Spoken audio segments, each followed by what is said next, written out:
What's up guys, welcome to the channel. As you saw in the title, this is going to be my hands-on experience with the XS10. This is my own personal unit. As soon as I saw the launch of this camera, I was super stoked and went and pre-ordered it as fast as humanly possible. And now I have it in my hands. I'm going to give you kind of my first look and first impressions overall of the camera and compare it a little bit to the X-T4 because that has been my main camera basically since it came out as well. Now there are some huge differences between the two, so if you're considering buying one or the other, hopefully this video will help shed some light and help you decide later on. So without further ado, let's go ahead and jump into the video. Now let's start with one of the most obvious things about the XS10, and that is the grip. It is way deeper and bigger than in comparison to the X-T4. Now the X-T4 is a significantly bigger body. As you can see, the size difference actually is massive. I feel that the camera doesn't even really do it justice. It isn't until you actually hold the camera in your hand or see it side by side with something like an X-T4 that you realize how much smaller the XS10 is. But going back to the grip, it is way more comfortable to hold in the hand, and you just have obviously a way better grip and handle. It just feels way more secure in the hand. Now, despite the obvious, one thing that was a huge difference between the X-T4 and the XS10 is the mic placement. On this one, the mic placement is a little bit higher than on the X-T4, and this is really awesome, especially for vloggers or people that are going to be using the flip out screen, especially in more of a selfie orientation like this. And the reason is because the mic input is a little bit higher than on the X-T4, you are able to swivel and turn the screen without having an issue of interference with a mic plugged in. That is something that I run into every time that I use my X-T4 to vlog. I need to actually make sure that the screen is out and flipped in the proper orientation and then hook up the mic because it blocks it at the top, as you can see here. So if you're considering of using the camera mainly for vlogging, honestly, I would say your best bet may be the XS10. I guess in my excitement of pre-ordering the camera, I totally overlooked the fact that the XS10 doesn't really have a Eyecup like the X-T4 does. Now, this is something that really bothers me because I don't usually use the LCD screen when I go out and do photo shoots. Typically, the only time you'll see me use it is when I'm doing like those POV videos for you guys on the channel here. And that is just basically to make it a little more interesting when I go out and shoot, as opposed to just bringing it up to my eye. You guys aren't really seeing how I'm changing my settings or composing the shot and things like that. So I use it in that manner, but a lot of times when I'm not doing any videos like that, I'm a little more old school and bring it up to my eye. And with the XS10, I found that it is actually a little bit uncomfortable because there is no Eyecup and a lot of light leaks in to the EVF when you are trying to take a photo. So just something to keep in mind. That is a huge difference between the two.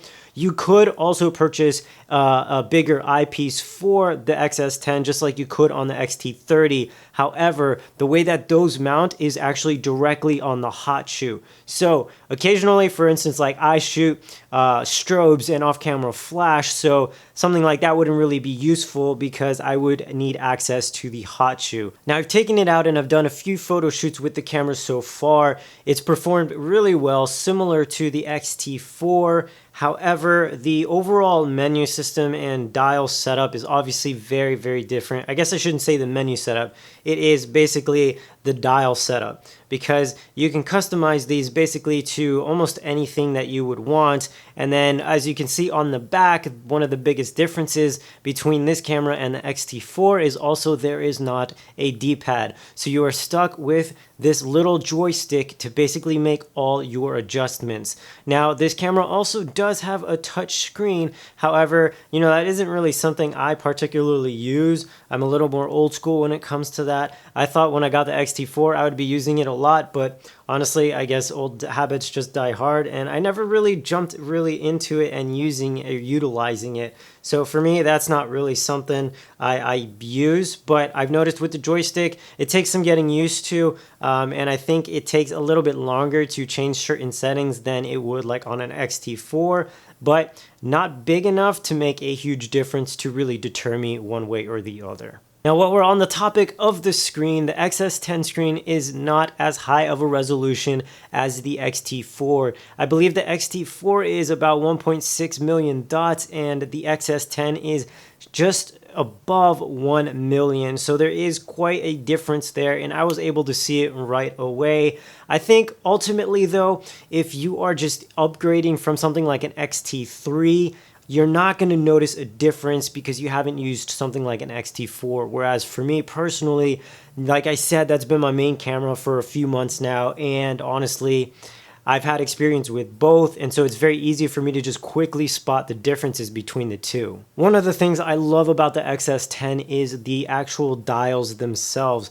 They are a lot easier to turn and just feel, they have a very different tactile feel than that of the XT4, something I really enjoy. And I think they did that on purpose because they knew that this is mainly how you are going to communicate with this camera. And so they wanted to build it out in a specific way that is going to be a little bit more enjoyable, a little more tactile, and easier to turn than that of the XT4. I felt with the XT4, it was like more of a chore, and you actually needed to use 2 fingers to turn it back and forth. Where with the XS10, it's a lot easier to do real quick, even just like with 1 finger. I mean, it's a much more pleasant experience than on the XT4. Now, I bought the XS10 to act as my main vlogging video setup when I'm out on location just because of its smaller size. It's been great for doing so, and one of the biggest things that I love about this camera is the fact that it has a dedicated record button right at the top next to the shutter button. And that makes it just really easy to quickly switch from photo to video, whereas on the XT4 you actually have to change the dial to jump into the video setting, and it just adds an extra step. And for me, it's just an awesome hybrid camera, especially with all the video features that they were able to pack into this little thing. I mean, I'm not going to go in depth just because that's not this type of video. Like I said, I just wanted to give you guys my first hands-on impression of this beautiful little camera and kind of compare it to the XT4 because it is essentially like a mini XT4. There are some drawbacks to it, but honestly, I think the pros far outweigh the cons on this little guy. Overall, I think Fujifilm did a fantastic job at creating this little beast of a camera, and I'm super excited to see what they come out with next. I think this is an amazing foundation to build upon, and I think the next rendition of this is going to absolutely knock it out of the park. Now, the reason why I bought this, like I said, was to act as my main vlogging setup, especially when I'm on location, just because it is smaller, it's lighter, it's easier to kind of hold around and use as a vlogging setup. Not to mention, it's got that 120 frames per second, which I absolutely love, and it is very, very clean and crisp. But the thing that I noticed is it just doesn't suit me when it comes to photos and stills. Or I guess those are the same thing, but when it comes to photos, just because I love the much larger EVF and the higher resolution EVF and the bigger Eyecup, and it's better suited for photos, if you will. I mean, it's also a great hybrid camera, but I think obviously they both have their own pros and cons to them. I honestly think if the XT4 had a grip like this, that would probably be the perfect camera for me. Or vice versa. If this, or I would actually prefer that if the XS10 had a slightly bigger EVF and an Eyecup, or an option to adapt an Eyecup on here without having to take up the hot shoe, this would probably be damn close to the most perfect camera for me right now. And guys, that is going to wrap up this video of my first impressions of this little beast of a camera. I think honestly for $1,000, nothing can come close, especially with all the film simulations that this thing has. It's just a blast to shoot, not to mention extremely comfortable because of this grip. Now, like I said, this was just a quick first impressions video. This is my own personal unit, so I will be doing a lot more content using it in the future. So if you are interested in that, Please stay tuned and subscribe if you're not already. If you enjoyed the video, guys, go ahead and give it a thumbs up. If you have any particular questions about something specific with the X-T4 or the XS10 that maybe I didn't cover, go ahead and leave it down in the comments below, and I will go ahead and answer that for you. Now, with that said, thanks for watching, guys, and I will see you all in the next one. Peace.